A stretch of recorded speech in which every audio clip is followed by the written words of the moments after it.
En grève depuis quelques semaines, les partenaires sociaux de la Société gabonaise de transport et la direction générale ont été reçus par leur tutelle il y a quelques jours.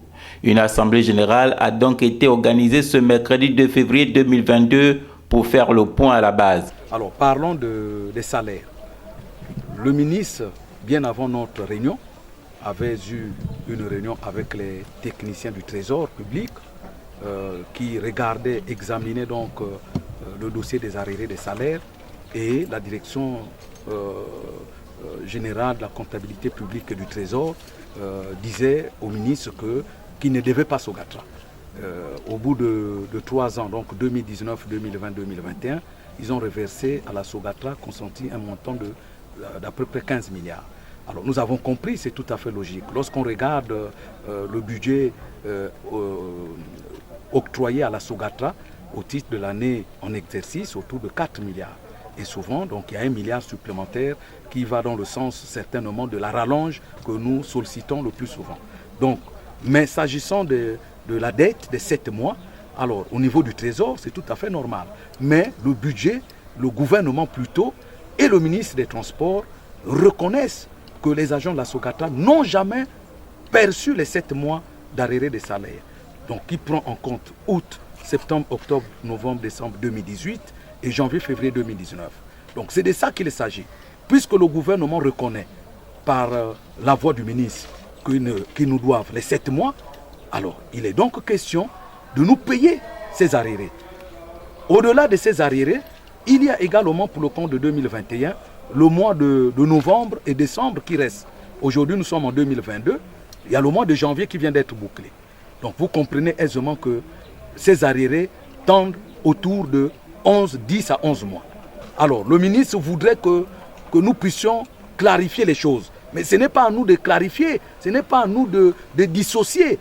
Le gouvernement reste le gouvernement. L'administration a une continuité.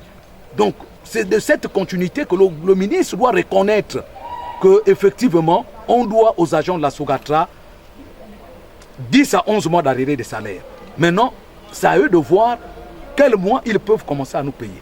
Et lorsqu'on a abordé le point sur la prime Covid, alors le ministre nous a fait savoir que lors de leur séance de travail avec les techniciens du Trésor public, sur cette question, le Trésor disait qu'il ne devait pas Sogatra sur les arrêts de la prime Covid, alors qu'on nous doit 11 mois. Étant en grève et en attente du paiement des arriérés de salaire et la prime Covid, les agents de la Société gabonaise de transport ont reçu un coup de tonnerre, la liquidation de la Sogatra. Une décision qui serait prise par les actionnaires. C'est à peine le 27 que le ministre nous appelle, le 27 ou le 28, si j'ai bonne mémoire, nous appelle pour nous dire que les actionnaires ont décidé la liquidation de la Sogatra. Nous avons dit non, vous ne devez pas nous traiter comme ça, parce que depuis longtemps, vous avez caché l'information.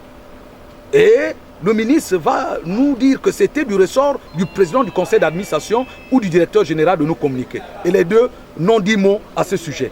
Donc, nous pensons, nous avons pris acte et nous attendons, nous interpellons le président de la République. Nous savons très bien que le président n'est pas suffisamment informé sur ce dossier et qu'au travers cette communication de ce matin, le président va se saisir de ce dossier pour interpeller ces gens qui prônent la fermeture de la Sogatra, ces fameux liquidateurs, même quand bien l'État lui-même fait partie de ces liquidateurs. Mais nous disons, même s'il faut fermer l'entreprise, mais il faudrait que le gouvernement sorte d'abord la dette des salaires. Voilà autant de problèmes que regorge la Sogatra aux plus hautes autorités de jeter un regard particulier.